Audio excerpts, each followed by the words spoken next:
ಕಾಲಾಪತ್ತರ್ ಅಂದರೆ ಒಂದು ಕರಿಕಲ್ಲು. ಆ ಕರಿಕಲ್ಲಿಂದ ಮಾಡಿರೋ ಒಂದು ಸ್ಟ್ಯಾಚ್ಯೂ ಬಗ್ಗೆ ಒಂದು ಕತೆ. ಸೊ ಯಾರು ಯಾವತ್ತೂ ಒಂದು ಸ್ಟ್ಯಾಚ್ಯೂ ಬಗ್ಗೆ ಕತೆ ಮಾಡಿಲ್ಲ. ಸೊ ಅದನ್ನು ಇಲ್ಲಿ ನೋಡೋಕ್ಕೆ ತುಂಬ ಖುಷಿ ಆಯಿತು. ಮತ್ತು ನಮ್ಮ ಉತ್ತರ ಕರ್ನಾಟಕ ನೋಡೋಕ್ಕೆ ತುಂಬ ಚೆನ್ನಾಗಿ ಕಾಣಿಸುತ್ತೆ ಇದರಲ್ಲಿ.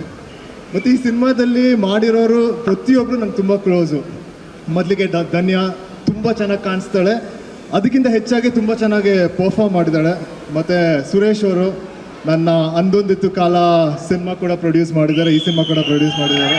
ವೆರಿ ಸೂನ್ ಅದು ಬರುತ್ತೆ. ಆಮೇಲೆ ರಾಜೇಶ್ ನಟರಂಗ್ ಅವರು ನನ್ನ ಹಿಂದಿನ ಸಿನಿಮಾದಲ್ಲಿ ನನ್ನ ತಂದೆ ರೋಲ್ ಮಾಡಿದ್ದಾರೆ.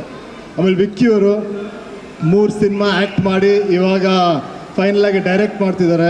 ಹಲವಾರು ಕತೆಗಳು ನನಗೆ ಹೇಳಿದ್ದಾರೆ. ಅವ್ರು ತುಂಬ ಚೆನ್ನಾಗಿ ಕತೆ ಹೇಳ್ತಾರೆ, ಅದೇ ರೀತಿ ಮಾಡಿದ್ದಾರೆ ಅಂತ ನಾನು ಅಂದ್ಕೊಂಡಿದ್ದೀನಿ. ಸೊ ಇಡೀ ತಂಡಕ್ಕೆ ನನ್ನಿಂದ